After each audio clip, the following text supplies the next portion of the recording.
176 سورۃ کی آخری آیت یستفتونکا قل اللہ یفتیکم فی الکلالۃ ان امرؤ ہلک لیس لہ ولد ولہ اخت فلہا نصف ما ترک وہو یرثھا ان لم یکن لہا ولد فإن كانت اثنتين فلهما الثلثان مما ترك وإن كانوا إخوة رجالا ونساء فللذكر مثل حظ الأنثيين يبين الله لكم أن تضلوا والله بكل شيء عليم۔ آیت دے اندر وراثت دے کچھ مسائل بیان ہوئے نے۔ سورت دے آغاز اندر آپ پڑھ کے سب وراثت دے تفصیلی مسائل اتنے پڑھے سی 12 افراد جنہوں نے اصحاب الفروض کیا جاتا ہے، انہاں اندروں بیٹیاں دی بہناں دی وراثت اتنے بیان ہوئی، بہناں دی۔ اس آیت دا سبب نزول شان نزول ہے وے صحیح مسلم اندر روایت 1616 نمبر تے حضرت جابر بن عبداللہ رضی اللہ تعالیٰ عنہ بیان فرماؤندے نے کہ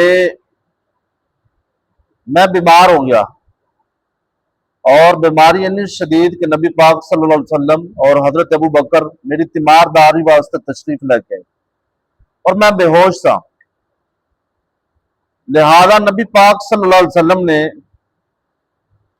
پہلے وضو کیتا، آپ نے وضو دا آپ نے متبرک پانی میرے اتنے چھڑکیا، لہذا میں ہوش آ گئی۔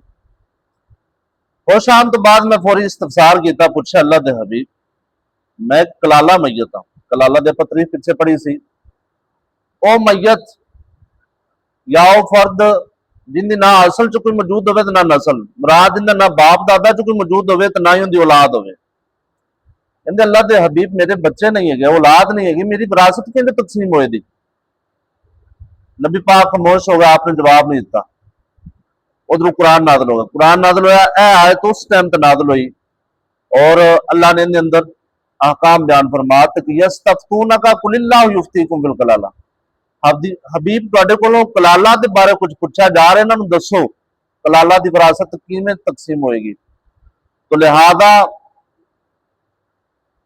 کلالہ جدو میت کلالہ ہوئے گی ادو بھیناں نوں وراثت اندر حصہ ملے گا، جو میت کلالہ نہیں بھیناں نوں وراثت اندر حصہ نہیں ملے گا۔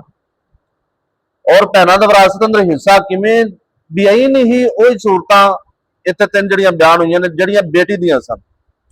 اگر بہن ایک کے نصف ادھی جائیداد مل جائے گی انہوں، اگر 2 یا 2 تو زیادہ نے پہنا، صرف پہنا پائی نہیں نال، تو پھر انہوں مل جائے گا 2 ثلث، یعنی 6 دا 2 ثلث 4 بن جائے گا۔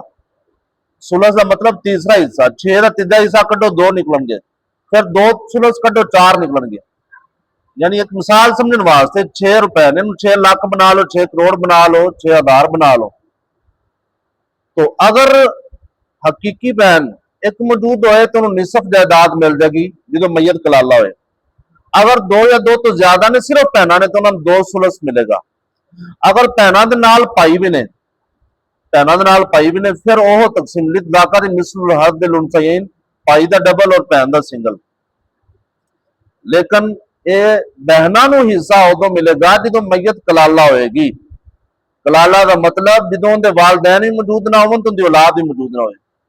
جدوں ان دی اولاد موجود ہوئے، ان دے اپنے والدین موجود نے، وراثت ادھر پلٹ جائے گی، کلالہ والے وراثت نہیں آئے گی، او بہناں والے وراثت نہیں آئے گی۔ ترجمے غور کریں، یستفتونکا وہ آپ سے فتویٰ مانگ رہے ہیں، قل کہہ دیجئے اللہ یفتیکم اللہ تمہیں فتویٰ دے رہا ہے، فی الکلالۃ کلالہ کے بارے میں، ان امرؤ ہلک اگر کوئی مرد فوت ہو جائے، لیس لہ ولد اس کی اولاد نہ ہو، ولہ اخت اور اس کی بہن موجود ہو، فلہا نصف اخت یعنی ایک بہن موجود ہے، فلہا تو اس بہن کے لیے نصف ہوگا، آدھی جائیداد ہوگی، ماں تارا کا جو بھی وہ چھوڑے وہو یرثھا وہ اس کی وارث ہوگی، ان لم یکن لہا ولد اگر اس کی اولاد نہ ہو، اگر اولاد نہ ہو پھر بہنوں کو وراثت ملے گی۔